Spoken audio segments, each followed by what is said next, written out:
Shortly after you break your fast, you want to have that bigger meal, but you also want to be able to have that flavor profile that really just, I don't know, gets you excited. So what is better than having sort of an Asian flair bone broth recipe that you can use shortly after you break your fast? So I'll give you a little bit of context here. Right when you break a fast, I usually recommend you just have lean protein. That's it, right? And then 30, 60, 90 minutes later, then you have a more diverse group of foods. That's when you bring more foods in. It's just easy to break a fast with just lean, clean protein. So this is effectively sort of your like first official meal, not just your break fast strategy. And a lot of times upon breaking a fast, I'll recommend having bone broth too, which we'll talk a lot about in this video because this video is focused on this recipe utilizing bone broth. So let's just go ahead and jump right in. So in this case, I'm using a bone broth called fond. A bunch of different flavors we can choose from, but in this particular case, I'm gonna use the turmeric, thyme, and black pepper one. The reason I want the turmeric is because I want that anti-inflammatory effect of the turmeric, but I also want the thyme because of something called hispidulene, which is very, very good for sort of extending the benefits of a fast. So I'm gonna go ahead and add it in. In this case, I'm using a bone broth called fond, which I like a lot of different bone broths. I like Kettle and Fire. I like all these other bone broths that are out there, but fond, when it comes down to culinary stuff, when it comes down to cooking, it's just amazing. And I discovered them kind of by accident because, believe it or not, I had a stomach bug and my wife had gone to the store and I told her to pick up some bone broth and she grabbed some of this fond stuff and that's how I literally found it. So anyhow, I do recommend them, but we're gonna use them. I'll talk a little bit more about them in a minute. And then here's what we're gonna do. We're gonna add just some really simple carrots. I've got a 1/4 cup of carrots. Add those into the mix. Then I have some roasted broccoli. You could use regular broccoli, but I would recommend that you already have it roasted. I use that Trader Joe's roasted broccoli. So if you have a Trader Joe's by you, they already kind of roast it with olive oil and a little bit of seasoning. So it kind of has, it's kind of got an Asian flair to begin with. So I add about a 1/2 cup of that. Now, why do I want broccoli in there? Broccoli is going to be my go-to veggie. It's like my first veggie that I like to have after breaking a fast because of what is called diindole methane, DIM, okay, which converts into something called indole 3-carbinol. What that is something that helps you metabolize what is called the 1,7-hydroxyestradiol. Okay, this is a form of estrogen that your body creates that we really do want to help your liver metabolize. So long and short of it is that. And then I'm not going to add this yet, but I have an organic pasture-raised egg. Now, if you've ever had like egg drop soup or hot and sour soup or any kind of like Asian soup, a lot of times they have egg whipped into it. I want that egg in there because I want the abundant amino acid profile and I also want the vitamin A and the biotin. So we'll get to that in a minute. Then I have 4 ounces of diced lean chicken breast. I'm going to go ahead and I'm going to add that in now. And then now, in order to give it sort of that tang that we want, we have to add some apple cider vinegar, which is also going to help us out with extending the benefits of the fast.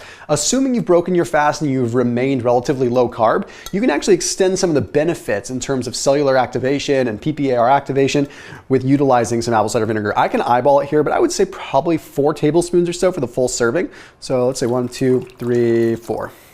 You can never have too much apple cider vinegar. In my opinion, it's awesome. And it just enhances the flavor of bone broth too. Not that the fond really needs any more enhanced flavor.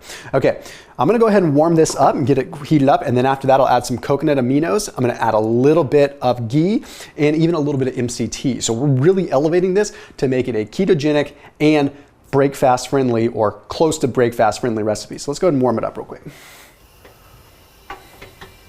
So the cool thing about this fond bone broth is it is very culinary oriented. So we have different flavors. Like in this case, we have, this one is lemon, radish, onion, garlic. That's not the one we're using today. Then we have a sage, thyme, and rosemary. That's amazing. Okay, so this is slow simmered for 19 hours. So they really, really bring out the collagen. So look at these ingredients, check this out.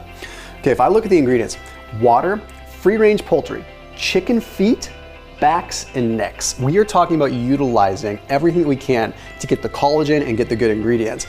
And then in this case, they use some carrots, some onions, some radish, some celery, some garlic, lemon juice, Redmond's real salt, which I am such a fan of when it comes down to anything cooking related. Redmond's real salt has a nice abundant mineral profile. It's not just regular salt. So this fond stuff is great. I'll go ahead and link out to them down below so you can give them a shot as well. They do ship to people's doorsteps, but a lot of times you can find them in grocery stores. Like I got these at Sprouts. So super awesome that you can get it there. And a big thank you to them for supporting this video after I reached out to them after I found them when I was sick, which was just such a cool find. I'm gonna let that bring up to a temperature and simmer for just about 5 minutes to get some more of the flavors in there and just to heat it up so I can cook the egg. But bone broth is very, very important shortly after breaking a fast. You can break your fast with it or just implement it throughout the day, because really what we're getting is that collagen there. So while you are fasting, what happens is your gut mucosal layer breaks down a little bit. This comes as a result of basically being devoid of nutrients for a little bit, and your body starts to extract what it can from the gut mucosal layer, but it's also sort of a microbiome shift that's occurring there that has an effect on that. So what happens is you need collagen to potentially replenish that a little bit. So I always lean into that whenever I can. I don't always say break a fast with bone broth. You don't have to do that, but implementing it into your lifestyle is a pretty good practice. Plus, when you're just sipping on stuff, it tastes really good too, like sipping on bone broth. So let's go ahead and let that simmer for a little bit. Right. So you see we're starting to get some of the color from the carrots in there. We're getting exactly what we want. And the nice thing is I didn't have to season this broth because it already has everything that I wanted to in it. And the cool thing is they also have different flavors. So like if you wanted to go with like a spicy one, they've got one that has a little bit more in the way of like some habanero and some real good kick to it.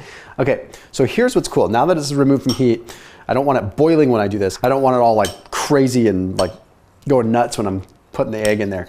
But now that this is hot, we just kind of drizzle the egg in there a little bit. We stir it a little bit as we go. Important you don't just like drop it all in there at once. And I know it looks kind of weird, but if you've ever again had any kind of like hot and sour soup or anything, this really just gives it sort of that, whoops. This really just sort of gives it that like Asian kind of consistency and flair of a lot of those soups.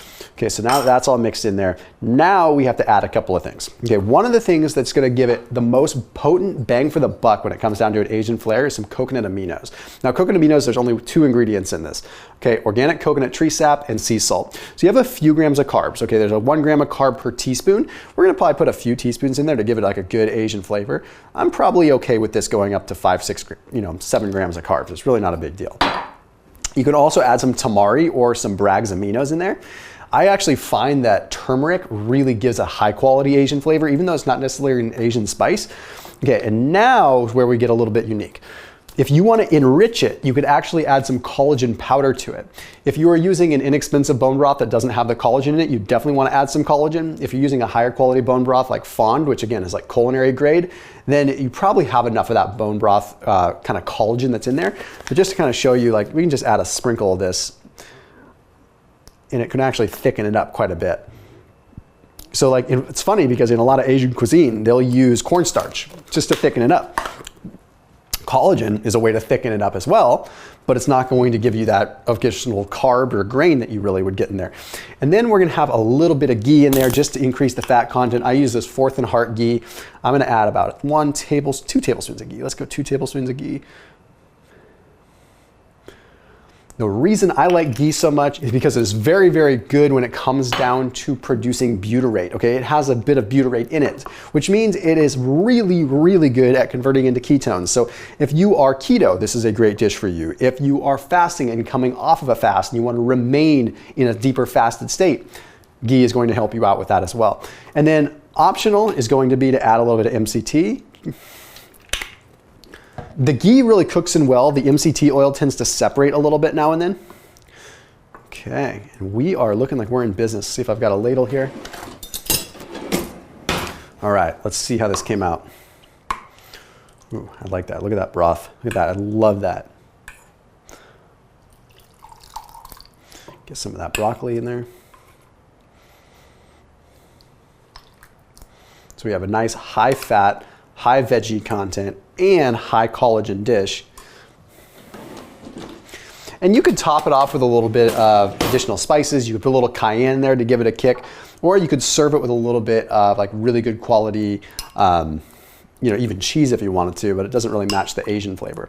All right, let's try this. Get a piece of chicken in there.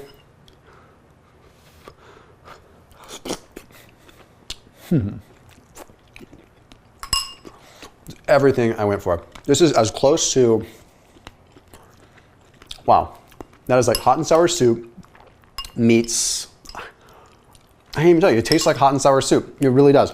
Now, if I were to put some seaweed in there or anything like that, maybe add a little bit of tamari, it would be like hot and sour soup. And this has no cornstarch in it. It is practically no carb. The only little bit of carbs we're getting is coming from the coconut aminos and a little bit from the carrots. And obviously, okay, we're gonna get a little bit from like the broccoli and negligible things like that. But it's the combination of the vinegar and the aminos that give it that Asian flair. And then utilizing the fond bone broth, which is really going to give it a really just nice, just deep, wholehearted flavor. And you could twist it up. If you wanted to go with like the habanero brand or the habanero flavor fond, it's gonna have a lot more of a kick to it. Again, I like the turmeric because it's sort of the, I don't know, anti-inflammatory, inflammation modulating effects. But again, there's a link down below. You can check out fond. But this is pretty awesome. Wow. All right, so you're gonna wanna eat this like 30, 60 minutes after you officially break your fast. Maybe you had a protein shake, maybe you had something like that right to break your fast, and then an hour later, you have a more robust meal. This is going to be pretty calorically dense too, because I added the ghee, which is definitely adding a couple hundred calories. I added the MCT oil, adding a couple hundred calories. You're really getting a decent amount of calories, and it doesn't seem like it. So you're actually able to really substantiate and get a good amount of food in there. So as always, keep it locked in here on my channel. Thanks for watching. I will see you tomorrow.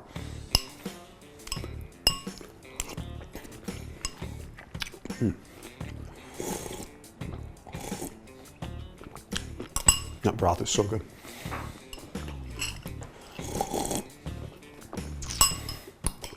All right. It really did come out good. We'll save that.